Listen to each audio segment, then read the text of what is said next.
Okay, good afternoon, everybody. So the goal for today's lecture is to get you to a point where you can actually complete the assignment that's currently out. And so I'm going to try to get through everything that you need to know to actually complete the assignment successfully. So for that, we need to talk about, we need to complete the collision resolution lecture. All right, so in the previous lecture, we were talking about the following situation. We have these are 2-point particles. Now this is going to change a little bit when we start to talk about two actual objects, right? So here we have 2 points, they're going to collide, right? So they're moving, A is moving to the left, B is moving to the right, and their velocities and positions are such that they will eventually run into one another, like that, right? Okay, so what we want to do is we want to compute how fast is A moving towards B, right? We need that piece of information because when they hit, we want them to rebound.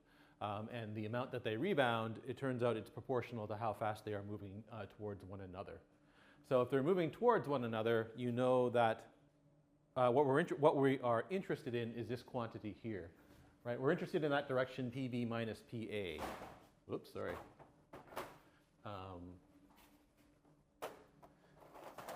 So PB minus PA, that's just the vector from A to B, right? So the vector from A to B, right? And so we know they're coming together along that vector, right? They're getting closer and closer, closer and closer and closer in that direction, right? So right there, right? We want to know how fast are they moving in that direction. So you know how fast A is moving, right? It's just moving with this vector here, right? And we know how fast B is moving, it's just that vector there. So you simply project those vectors onto PA minus PB, right? You do that using the dot product, and that tells you how fast they are moving towards one another, right? So this VC, it's called the closing velocity. So what you have to remember here is that the closing velocity there's 2 different closing velocities, right? There's the one, how fast is A approaching B.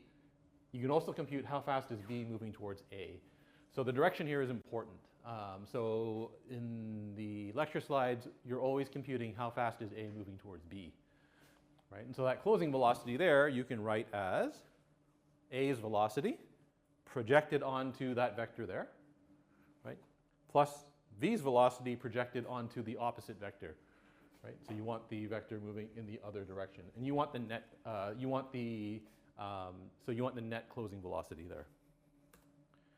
Right, so that's just the velocity of A in the direction of B, right? Which you can then, so if you group everything together, you end up with that equation there, right? Skip over that. Okay, and so you end up with this equation right there, right? So it's just the velocity of A minus the velocity of B taken with this dot product here. Did we flip the sign of that? Just a second here. There's a reason for doing all of yes, okay, so we didn't flip, okay, so we kept the sign consistent. So it's PA minus PB here. And so that vector there is the negative of this vector here, okay? So it's the vector from B to A, right? There's a reason we're doing it this way, and that's because when we talk about colliding objects, we need what's called the normal vector to the objects. So here, this thing here is the normal vector, or is the analog to the normal vector when we collide 2 objects, right? So the sign here and how you actually compute these quantities is important, right? Don't flip them around. You'll end up with the opposite result, and then everything will go screwy on you. Right? So there's your closing velocity VC. There's an exercise here. We're just going to skip over that for the time being. Okay, so after the collision, right?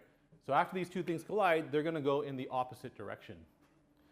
And so your closing velocity, right? Remember, this is the velocity that they're moving together. After the collision, they're going to go in the opposite direction, so you negate the closing velocity. So VC prime is the separating velocity, right? So it's how fast, it's after collision, how fast are they moving in the other direction. So the separating velocity is just equal to the negative of the closing velocity.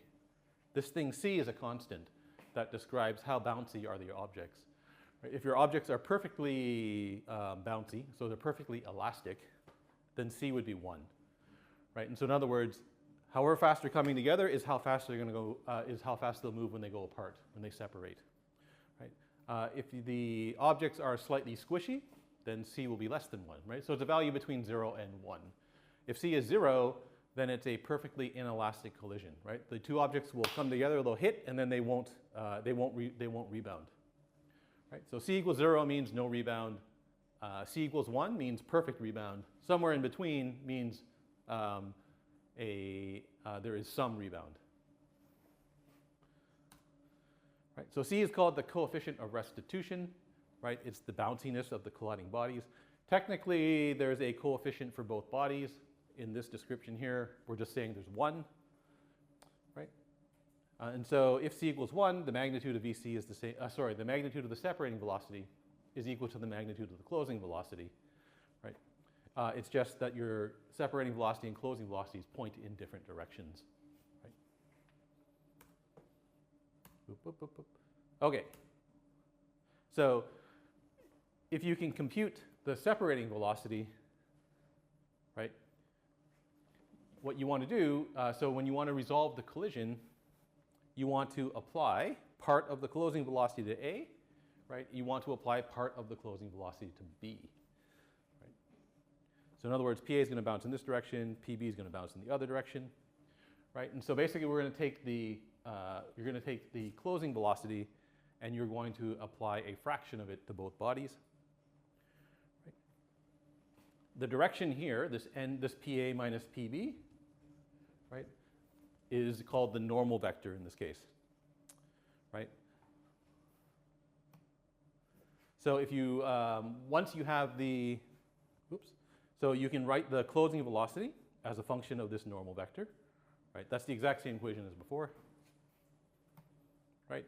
And so, back here.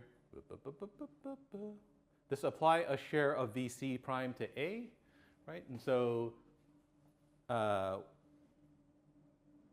to describe how fast, so what we're going to do is we're going to apply what's called an impulse to the two bodies when they collide, right? So the impulse is a concept that comes from physics. We don't really care that much about the physics in this course, right? But the impulse is, here we go. Is he going to do it here? Yes, here we go. Okay, so if you have a force, right, the force is measured in newtons, right? So normally we consider forces to be instantaneous, right? But if you apply a force over a period of time, that's called an impulse, right? So you apply a force over some period of time in seconds, right? And that gives you a unit of 1 Newton second, right? And so impulses are measured in these units Newton seconds, which are just kilograms over meters per second, right? Which is, so if you take a Newton and multiply it by the amount of time, right, that gives you the amount of force, right? Sorry. If you take a force applied over a period of time, that gives you the impulse, right? Back, oops, sorry. Here, right? So a force applied over some period of time. So in our physics engine, we keep track of the forces that are applied to the bodies, right? We also keep track of how long, the amount of time between frames, right? So between every update of the physics engine, there's this amount of time, right? If you have an impulse, right, you've got units in newtons per second, right? Newton second, sorry, right? That means you can work out the amount of force that's applied to the body, right? You just divide by the amount of time between frames, right? And that gives you the amount of force, which you can then apply to the body. Okay, so here's your algorithm. Oh, wait, sorry. There's some stuff missing. Sorry, it's animated. I didn't realize it was animated. Okay, so there is an algorithm for collision response for 2-point objects. Right? So the first thing you do is you compute this normal direction, right? You know where A is, you know where B is. Computing N is easy, right? You just take A's position, you subtract B's position, and you compute the unit vector in that direction. So that gives you the normal direction. You then compute the closing velocity. So you know A's velocity. Oops, sorry.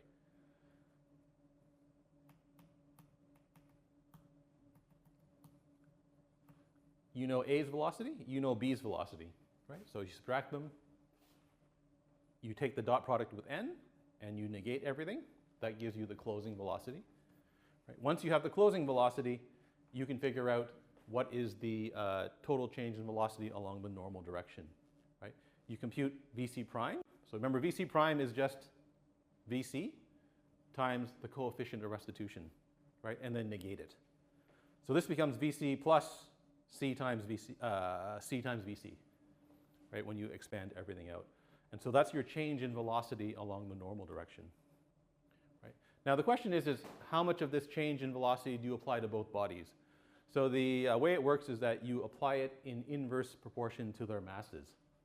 Right? So a body that weighs more will have less, the impulse will affect it less. Right? A body that weighs that has a very low weight or low mass, the impulse will affect it to a greater degree. Right? So you compute 1 over the mass of A plus 1 over the mass of B. Right? And your total impulse is given by your change in speed divided by this quantity up here. Right? So that thing there is, if I can find a piece of chalk, is V delta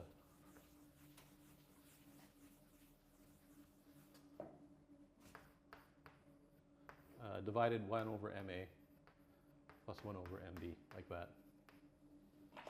So there's your impulse, right?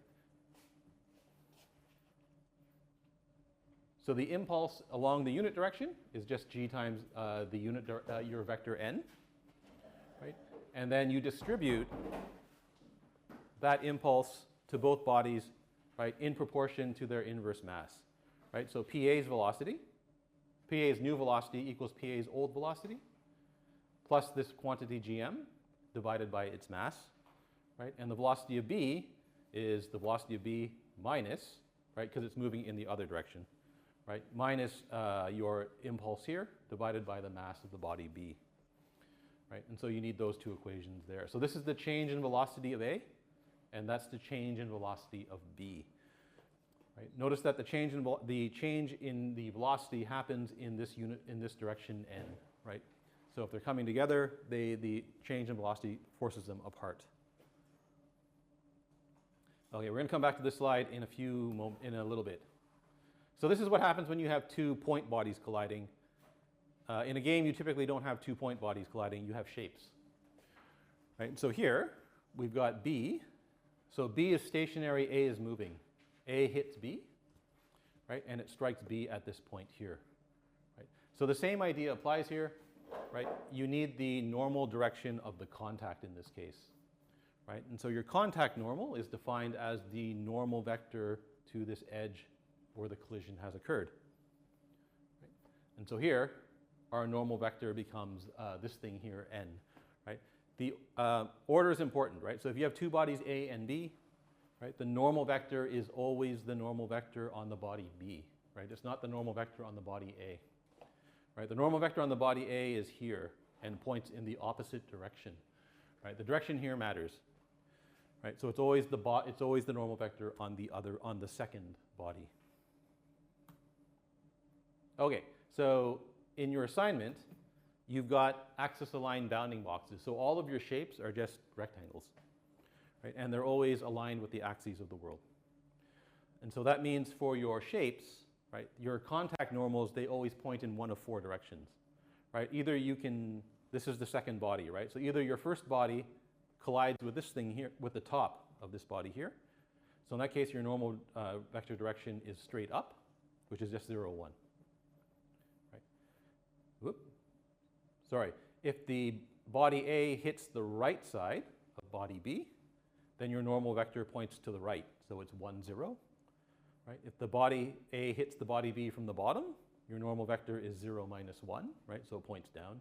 And similarly, if the body A hits body B on the left side of body B, your normal vector is minus 1, 0, right? Points to the left.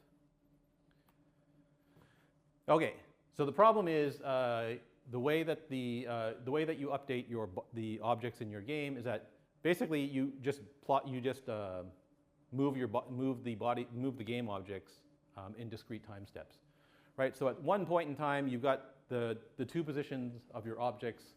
So imagine at the time step before this happens, right? These two things could have been everywhere, and it could be anywhere. So all that you know is that at the current time step, these two things are now colliding. So you have to figure out where did they actually collide, right? So in other words, right, maybe it was the case that the red A was moving to the left and hit B, right? Or maybe, right, if that's the case, then you know that your normal vector direction is the pointing to the right, right? So the direction of the normal vector on the right edge of B, right? So here it'd be 0, 1, 0, 1, that's not right, that's 1, 0. Oh, that's an image, I can't change that, sorry. Yeah, for some reason, all these equations here are images. I can't, that's 1, 0, that's not 0, 1, right? It's pointing to the right, so that's 1, 0. Right, but it might have been the case that the object A came from the top, right? So at the previous time step, A was there. At the current time step, it's here. What you really want is you want the collision with the top edge of the object, B. Right, so there, that's 0, 1, that's correct, right? On the other hand, it's possible that the object A came from the left, right? So at the previous time step, your object was here. Current time step, it's here. Right? And now what you really want is you want the collision on the left side of B. Okay, that's right. So a minus 1, 0. Right? And finally, the same thing could have happened from the, oops, sorry. The same thing could have happened from the bottom. Right? So instead of the object being there and moving down, it could have been down here and moving up, in which case you want to collide with the bottom edge of B. Right. Okay. So given that you have two bodies A and B, right, assuming that you know the position of both bodies now and at the previous time step, can you actually compute the contact normal? And the answer is yes. Right? There's a hint here. The hint's not super useful. So I'm going to show you how you actually do this. All right. So here's the picture. You've got the old position of the body. Right, you've got the current position of the body. So we don't care about the current position of the body for the purposes of the calculation. Right, so what you care about is the old position. Right, so here notice I've got old A, old, oh wait. This should be old B, old B. I have to fix this one. Okay, so that's B and B. That's A and A. Right, you've got the lower left location and the upper right location of A. You've got the lower left location of B and the upper right location of B. All right, so remember that both A and B could be moving. So what you need to do, or what you want to do, is you basically want to freeze either A or B. Right? So in other words, you want to treat one of the objects as though they were stationary. So the way you do that is you compute the relative velocity. Right? So the old velocity of A minus the old velocity of B is the velocity of A assuming B was stationary. Right? And so now you've got the picture that's shown there. So that's easy to calculate. You just take your old velocities and subtract them, and you get some two-dimensional vector Vx, Vy, right? And so I'm going to use these two quantities in our calculation. Right? So what do you do with the relative velocity? Right? So I want to know what I want to calculate is I want to calculate, right, how much time does it take for the right edge of A to hit the left edge of B. If this picture is accurate, that will give me the amount of time it takes for these two edges to come into contact, and then we know that, sorry, for this particular picture, that's exactly what's happening, right? But you have to remember, in the general case, you don't know where A is, right? I don't know if it's to the left, above, to the right, or below, right? So I'm going to do the same thing for all the edges, right? I want to calculate how much time it takes for the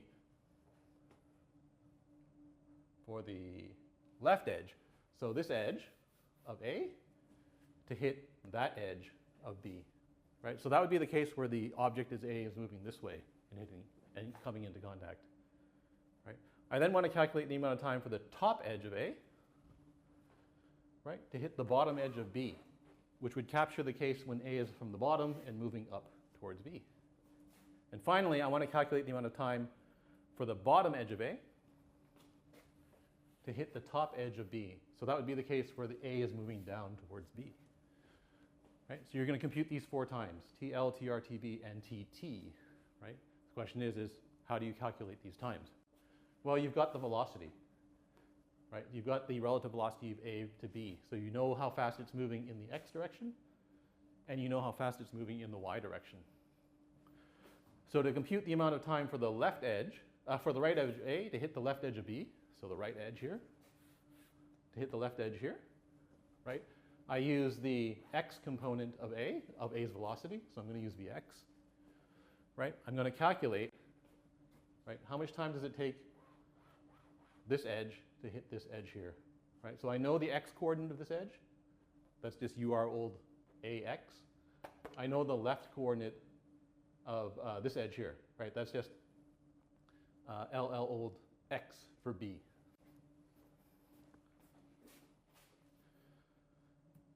Right here, right? So the time for the right edge of A to hit the left edge of B, right? So I want the X component of the upper right corner of A, so I want that, right? Whatever this X coordinate is, right? I know how fast this thing is moving to the left, that's Vx, right? So if I take some amount of time times Vx, right, that should equal the left edge of B, right? So XLLB there, right? Now I want to solve for TL.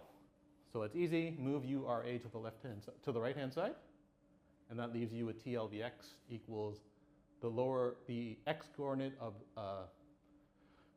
the left edge of B, right, minus the right edge of A, right? Now divide by Vx, and that gives you your time, right? Okay, so if your time is negative, what that means is that if the time is negative, that means that there's no intersection, right? So if the time is negative, that means that the object actually has to go in the opposite direction of which it's moving in for this collision to have occurred, right? So if the time is negative, you can simply just get rid of TL, right? You don't care about it anymore. And the calculation is similar if you're moving, when you're calculating how much time does it take for the left edge of A to hit the right edge of B, right? So you're over here, you're going to assume it's moving in this direction, right? You're going to use Vx. You're going to write the equation here. So your equation now becomes XLLA, right, plus TR times Vx, right? And that's going to equal the right edge of B. So X upper right B, right? Solve for TR, and you'll get some value of TR.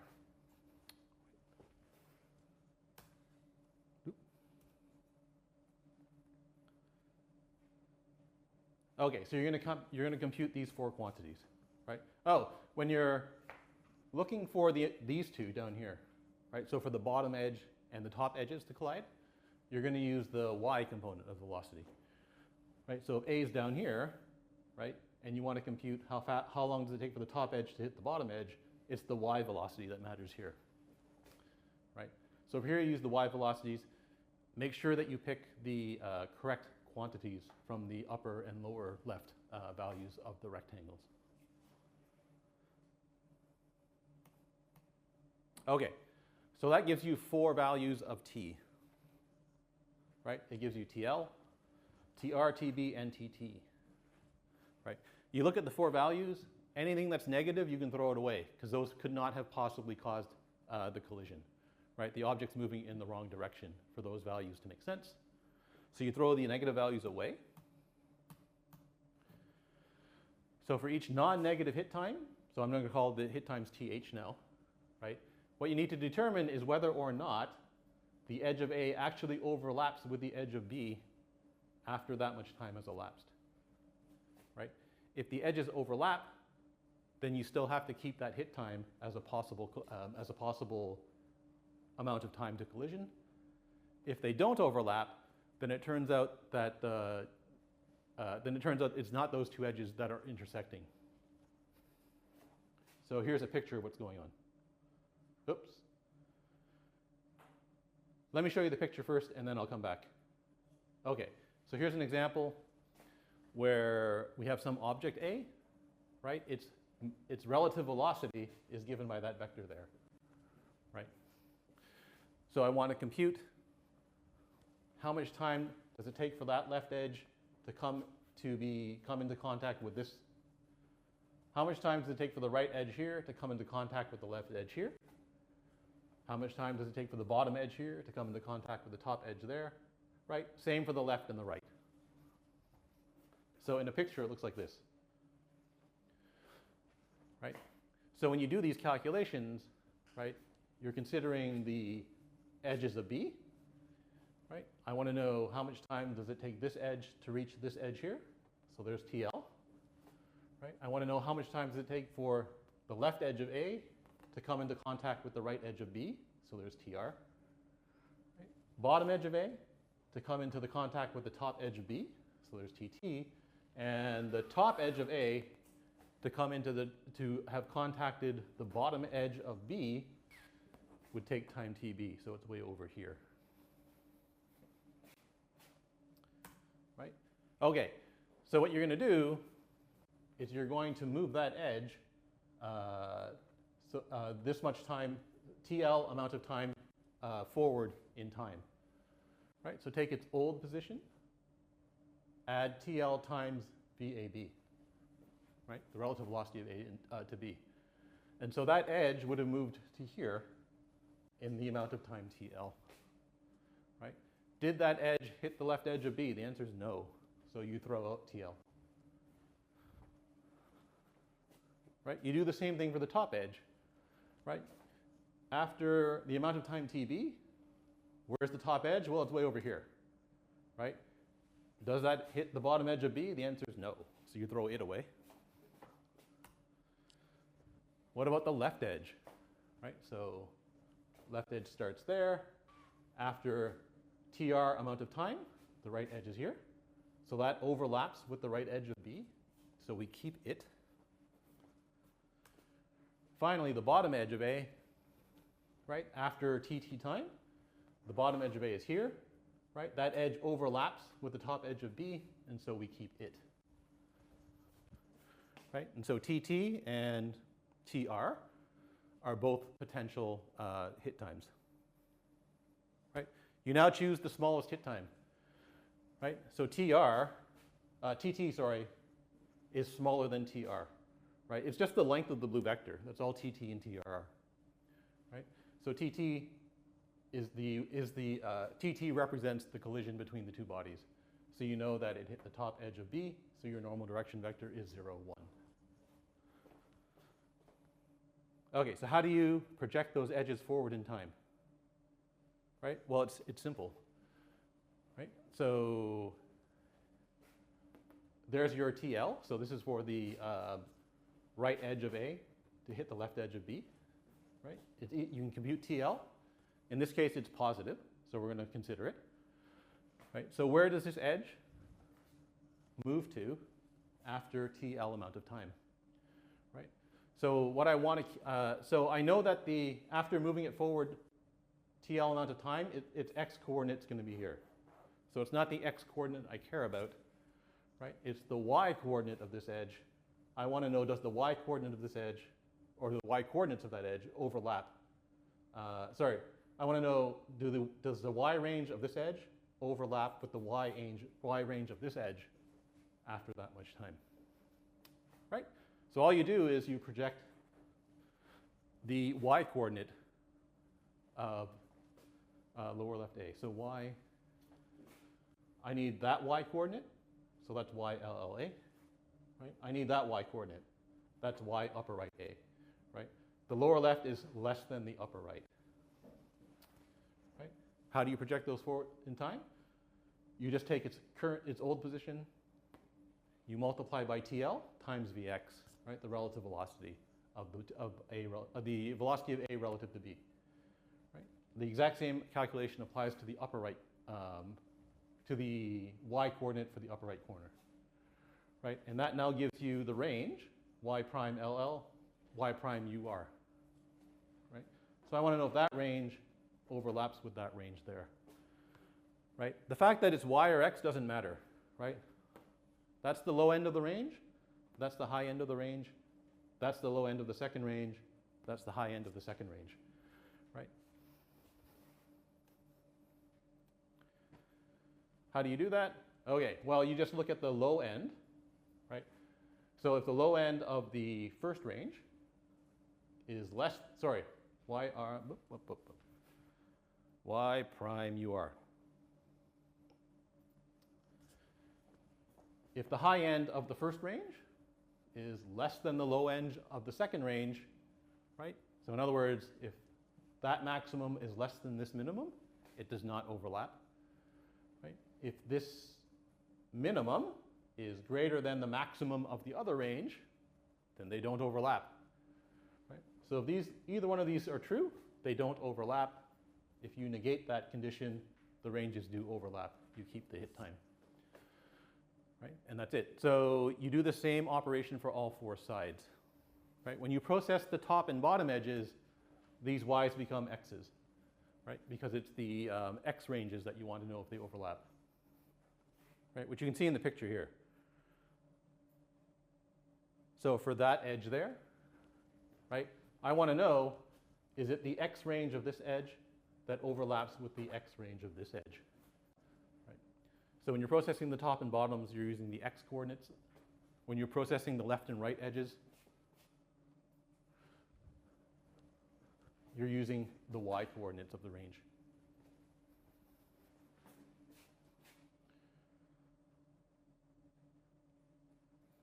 Right, so in summary, okay, compute the relative velocity using the old velocities of your objects. Right? That gives you your relative velocity vector vx, vy. Right? Compute your 4 hit times. Right? The next slide shows you an example of computing 1. Right? You have to work out the equations for computing the other 3. They all look something like that. Right? This is for the left and right edges. This is for left, right and left. For left and right, you're still using the x coordinates, but it's not the upper right and lower left anymore that matter.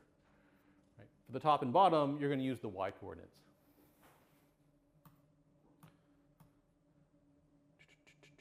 All right, next you want to, so once you've got your 4 hit times, throw away all the negative ones, right? So keeping only the positive ones, determine whether or not the edges overlap after moving them forward in time. Right? So project your edges forward in time, like that. Right? Test if they overlap. Something like that. Right? In the end, keep all of the overlapping ranges that have positive hit times. Right? And then the edge that caused the collision is the one with the lowest hit time. So in this case here, right, it's TT. Right? So TT and TR are the two valid, are the two cases where a collision could have occurred. Right? The one that caused the collision is the one that occurred after the least amount of time. Right? So in that case, it's TT. Okay, so putting it all together. You've got two bodies at some point in time, right? You want to update their position according to their velocities and the forces applied to the bodies, right? So you integrate for your time step delta, right? The time step is fixed inside the game engine, right? So to integrate, you just take its current position, right? Old position, current position equals old position plus this amount of time, right? Times the velocity of the object, right? Then update the velocity, right? Velocity of the object equals old velocity of the object plus this amount of time times the acceleration. Where does the acceleration come from? So your game engine keeps track of the force that's applied to the object, right? The force is just equal to the mass times the acceleration. So A is just equal to the force that's applied to the body divided by the mass of the body. So in your code, this goes into p physics body. Right? So p physics body has a method called integrate. Right? So integrate is where you compute, is where you integrate the position and velocity of the object. Right? So you're going to do your integration here. Right? So this is where you update the velocity, it's the position and velocity of the object.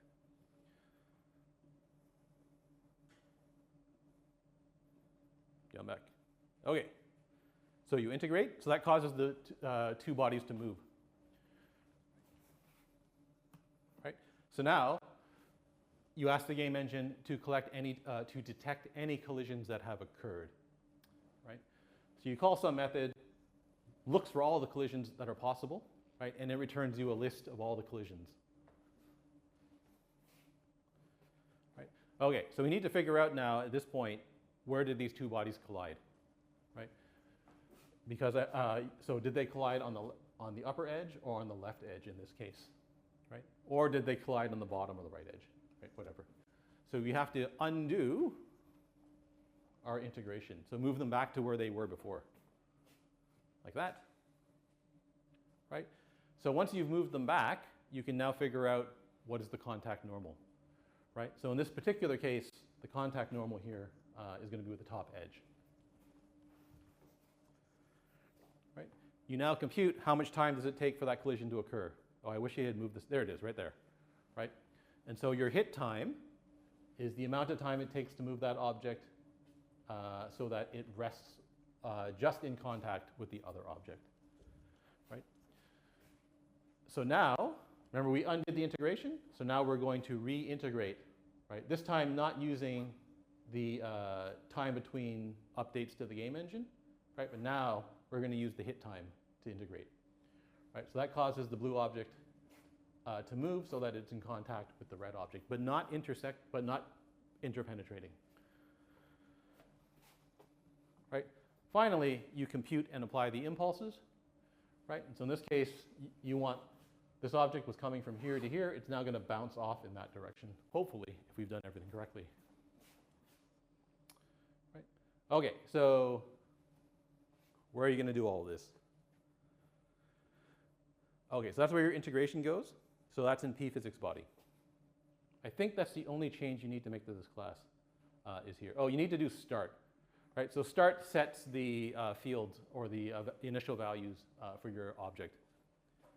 Right. In the physics engine, there's one change that you have to make in the engine itself.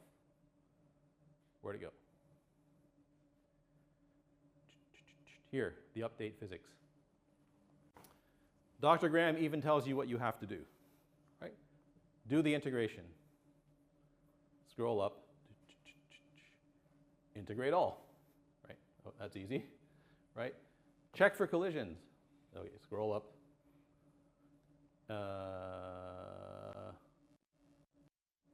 Boop, boop, boop. Check for collisions. Gives you a list of contacts. Resolve all collisions. Okay, resolve collisions. Pass in the list that you got from the previous method call and resolve the collisions. He's missing a step here. After you compute the collisions, you have to commit everything. Right? And so the way the physics body works is that integrate doesn't actually move the object. Right? So integrate computes the new position and new velocity of the object. Right? The object doesn't move until you call commit. So there's a commit method here that actually sets the transform.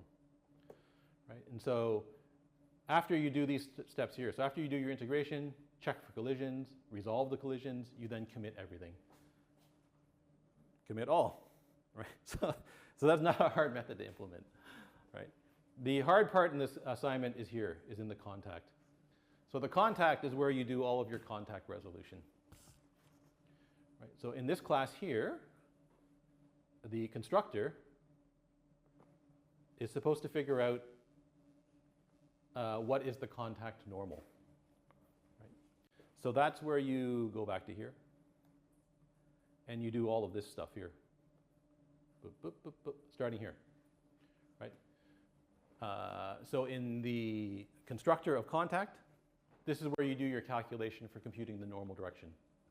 Right? And so you just follow the slides,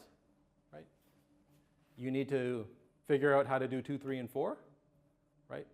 So I show you how to do 1, but you need to figure out how to do 2, 3, and 4, right? So you have to modify that equation, right? Once you've got that done, you're going to, you're now going to do the rest of this. So now you're going to figure out what is the velocity of A relative to B, right? You're going to project all of your edges forward in time, right? You're going to determine which ones overlap, right?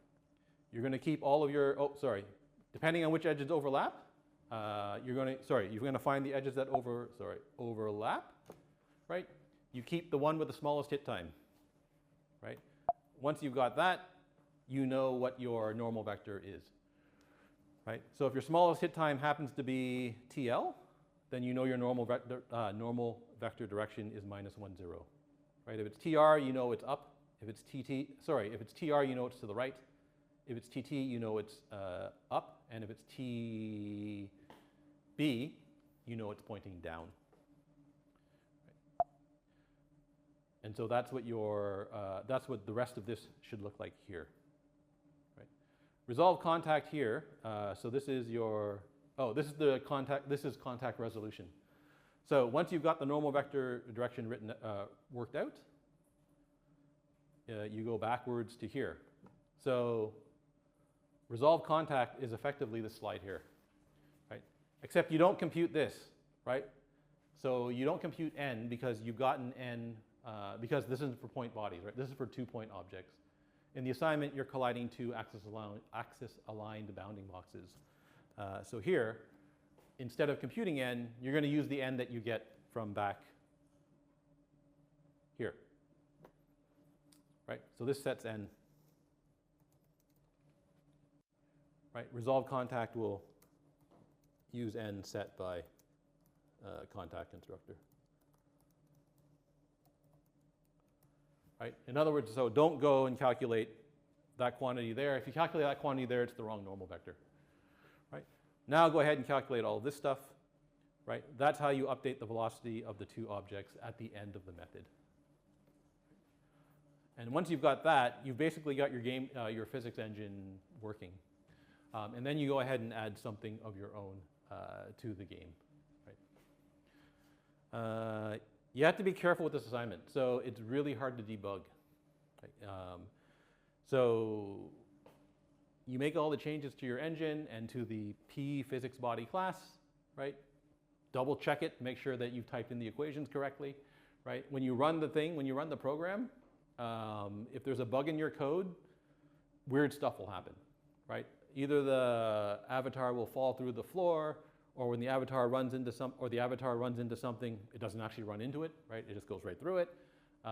Or you run into something and it bounces in the wrong direction, or something like that, right? So this thing is super hard to debug. So just to warn you about that, right?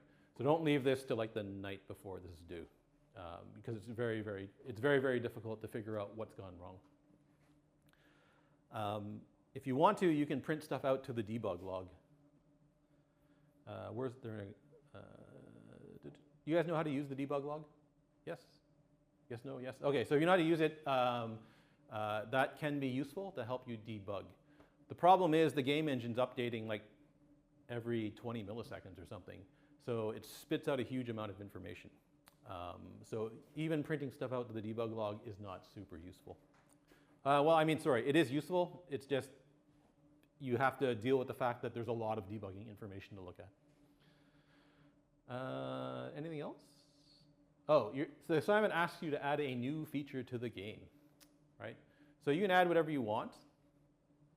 You don't want to make like a super trivial addition, right? So you have to add like 4 lines of code.